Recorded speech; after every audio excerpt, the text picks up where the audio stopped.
Tere! Rõõm teid näha. Kõik oled ilusti säras ilmselt vaatamas minu poole. Paneks nüüd need slaidid ka. Jah, vot nii, väga hästi. Et kes ma olen, asume kohe asja kallale. Et kui kõik teised siin on uhkete tiitlitega, on juhatajad, on rektorid, prorektorid, eks ole, siis mina olen õde Südamekeskuses ja õpetav õde siis eelmisest aastast. Ja ma olen lõpetanud Tallinna Tervishoiu kõrgkooli 2021, nii et ma olen alles väike linnupoja, kes on välja lennanud. Ja teen oma esimesi samme siis õpetamises ja praegu ma siis õpin Tartu Ülikooli soendusteaduse magistrantuuris. Kes on siis õpetavad õed? Et ma kohe vastan sellele küsimusele, sest võib-olla tekkis mõnel küsimus. Õpetavad õed on osa interprofessionaalsest meeskonnast, kuhu kuuluvad siis meie haigla erinevate kliinikute ja osakondade arstid ja õed. See on lisaroll, mis annab reaalse võimaluse ja toe pühenduda õppetöö arendamisele ja läbiviimisele meie haiglas. Aga samas eeldab ka selles rollis olemine ka enda õpetamisalaste pädevuste pidevat täiendamist. Õpetavad spetsialistid, nii nagu meid nimetatakse, loovad ainulaadseid koostöövõrgustikke, rakendamaks uusi õppemeetodeid. Samuti levitame me saadud positiivseid kogemusi õppemeetodite kasutamisel koostöös siis erinevate osapooltega haiglas. Üks põhilistest arengusuundadest on just simulatsioon, mis on tänu meie kogemustele ja selle arengusuuna juhtimisele leidnud sooja vastuvõtu üle kogu meie haigla. Erilise tähelepanu all on ka meie endi arengu toetamine ning näiteks kõik simulatsioonide läbiviijad on läbinud EUSIM simulatsiooni koolituse. Ja lisaks koolitustele on siis meie roll ka kaasata teisi haiglatöötajaid, et nõustada neid parimate praktikate ja tulemuslike õppemeetodite abil. Liikudes edasi siis meie tänase teema poole, simulatsiooni lahtiselgitamisel ma väga pikemalt ei peatuks, sest see on juba laialdaselt levinud õppemeetod ja olnud ka meil kõrgkoolides pikalt kasutusel, vaid ma keskenduksin just interprofessionaalsele simulatsioonile, mis siis kohaldub haiglakeskkonda ning millega ma ise põhiliselt tegelen. Ja ma olen toonud siis teoreetilise tausta loomiseks teile siin 2 artiklit. Ma loodan, et vähemalt pealkirja te näete lugeda. Kiisling ja teised siis 2022 aasta uurimistöös, nemad hindasid siis interprofessionaalse simulatsiooni mõju erakorralise meditsiini osakonna arstide ja õdede enesetõhususele. Ja sinna uuringusse olid kaasatud lisaks ka samad erialade tudengid. Sellest uurimusest selgus, et interprofessionaalses simulatsioonis osalenutel tõusis üldine enesekindlus, kuid ka enesekindlus teiste erialadega suhtlemisel ja ABCDE algoritmi järgimisel. Ja enesekindluse tõus oli oodatavalt kõige suurem just tudengite puhul, aga tõus toimus ka juba töötavatel spetsialistidel. Huvitavana oli uurimuses osalenud värskelt lõpetanud arstidel suurem enesekindluse tõus kui õdedel. Ei tea.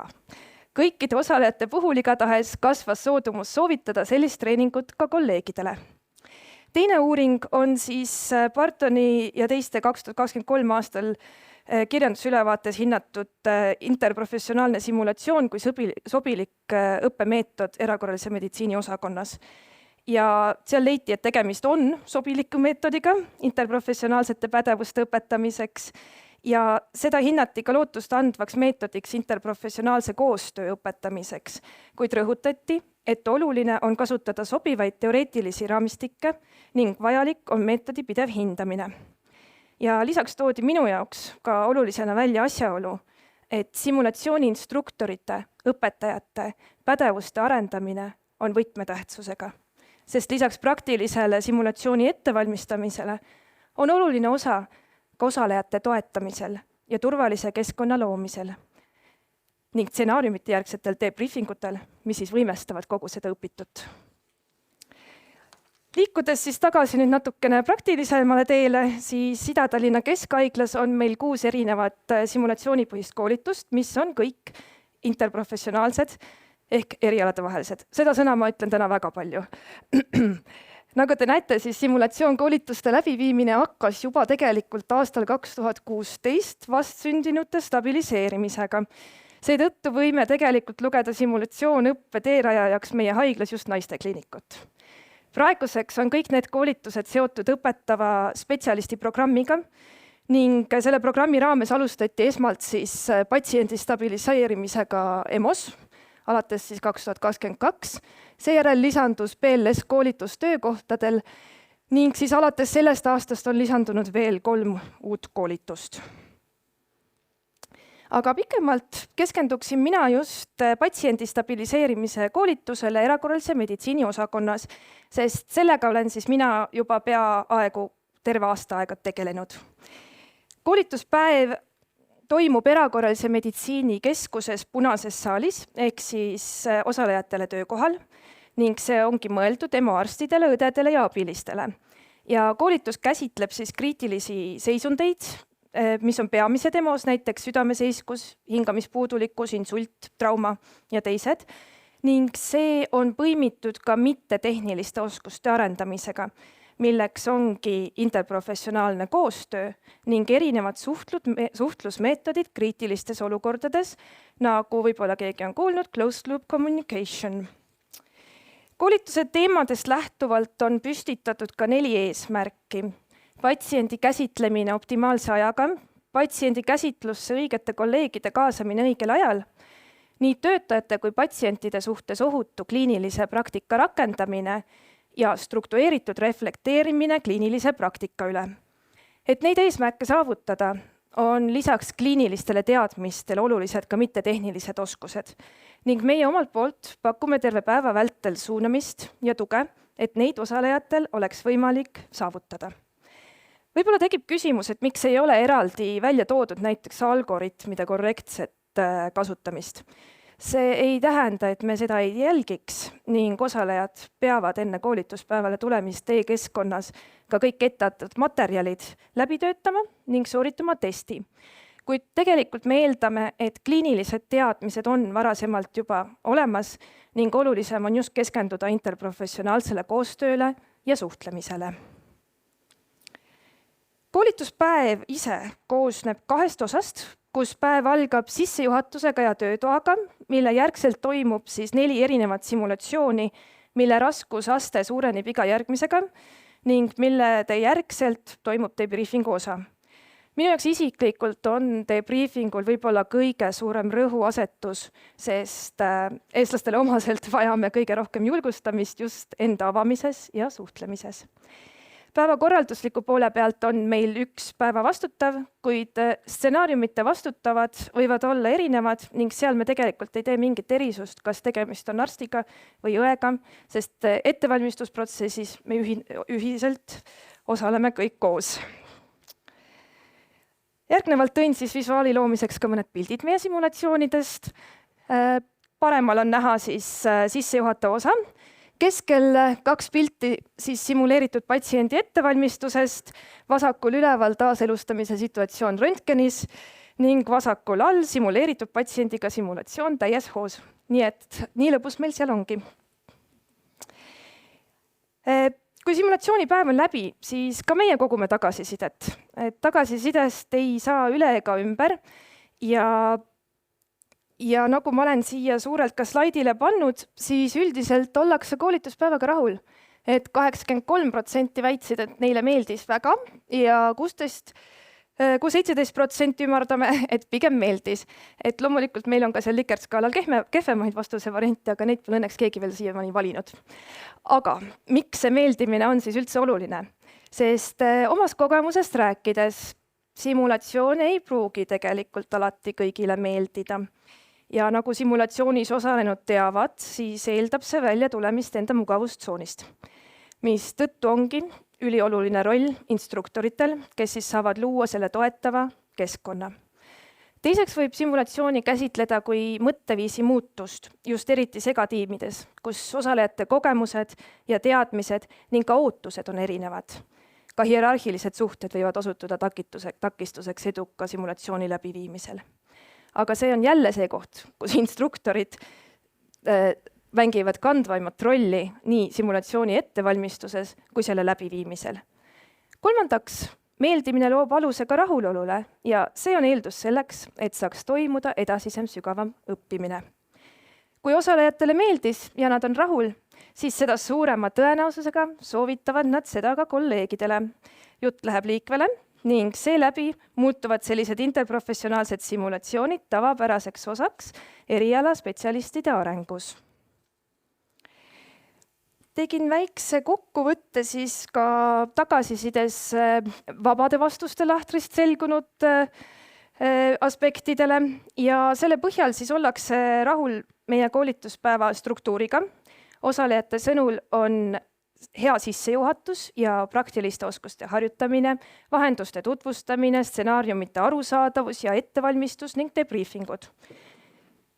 Samuti leiti, et stsenaariumid on realistlikud elust enesest. Nad on väljakutsuvad, hästi läbimõeldud, aktuaalsed, kasulikud ning et need on koostatud vastavalt osakonna spetsiifikale. Lisaks meeldis, et kasutati nii simuleeritud patsienti kui nukku. Ka instruktorid said kiita, et nad on abivalmid, viisakad, julgustavad, annavad kasulikku tagasisidet ja on avatud vastama küsimustele. Tähelepanu väärib ka asjaolu, et positiivsena toodi välja, et instruktorid on erinevate erialade esindajad. Õhkkond, mis on mul siin siis 4. kirja pandud, on seotud ka muidugi instruktorite tubli tööga, aga ma panin ta eraldi, sest see näitab, et kui oluliseks inimesed hindavad sooja, sõbralikku, õppimist soodustavat keskkonda, kus julgetakse teha vigu. Ning korduvalt oli vastustes ka debriefingut eraldi välja toodud, kui õpetlikku ja põhjalikku arutelu, refleksiooni ja analüüsimist, mis on kasulik nii arstile kui õele, ning mis annab siis võimaluse simulatsioonis tekkinud olukorrad kõik lahti rääkida. Mis järjekordselt näitab, et oluline on instruktoritel ennast arendada, sest instruktori roll on seda debriefingut niimoodi läbi viia, et osalejad julgeksid seal ennast avada ja jõuaksid nii-öelda asja tuumani. Aga loomulikult selgus ka mõningad asjad, mis võiks nagu natuke paremini teha, et pigem on tegemist asjadega, mis puudutavad korralduslikku poolt, näiteks tarvikute kättesaadavus ja asjaolu, et päev on väga pikk ja väsitav. Ja ajajaotuse puhul soovitakse näiteks rohkem mängimist ja pikemaid simulatsioone, mis tegelikult läheb vastu olla vastusega, et päev on pikk ja väsitav, ehk siis nagu ikka meil on ajast puudus, mis teha, ja tahetakse ka rohkem harjutada praktilisi tegevusi. Rollide jaotus, miks ma ta siia välja tõin, et see tuli esile just sellest, et kui on meil osalejate seas rohkem kui üks arst, et kõik saaksid olla nii-öelda tiimiliidri rollis, et kui siiamaani me oleme lasknud osalejatel ise sujuvalt nii-öelda rollidesse jaotuda, siis mõningate meelest võib-olla oleks mõistlik instruktorite poolt ära jagada, et kõik saaksid võrdse võimaluse.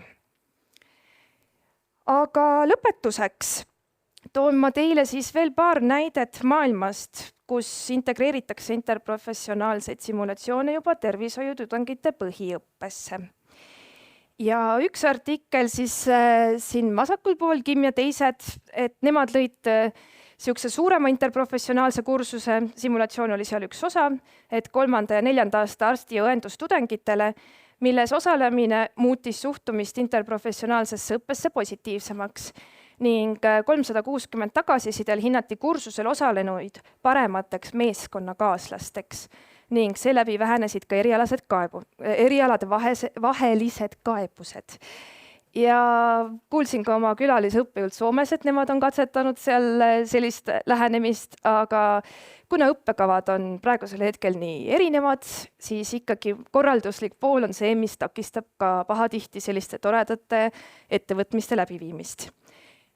Teine uurimistöö on natukene huumorivarjundiga, sest Voon ja teised 2023. aastal korraldasid arsti, õendus, füsioteraapia ja teistele tudengitele Halloweeni teemalise simulatsiooni, et üliõpilased saaksid õppida tundma üksteise ameteid, arendada interprofessionaalseid oskuseid, meeskonnatööd ja suhtlemist tervishoiusündmuste käigus, ja tudengitele valmistati seal siis ette 8 erinevat simulatsiooni, kus siis rotatsioon toimus iga 7 minuti tagant ning lõpus viidi läbi 30-minutine debriefing. Ning selle tulemusena, üllatus, muutus hoiak interprofessionaalse koostöö suhtes palju positiivsemaks. Nende 2 näite põhjal võib öelda, et see on meie tuleviku suund. Alustades interprofessionaalse lähenemisega juba põhiõppes, on sellega kergem edasi minna ka töökeskkonnas. Veelgi enam, interprofessionaalne õpe viib parema interprofessionaalse koostööni ning seeläbi paranevad ka patsiendi ravitulemused, mis ongi ju meie tegelik eesmärk. Aitäh!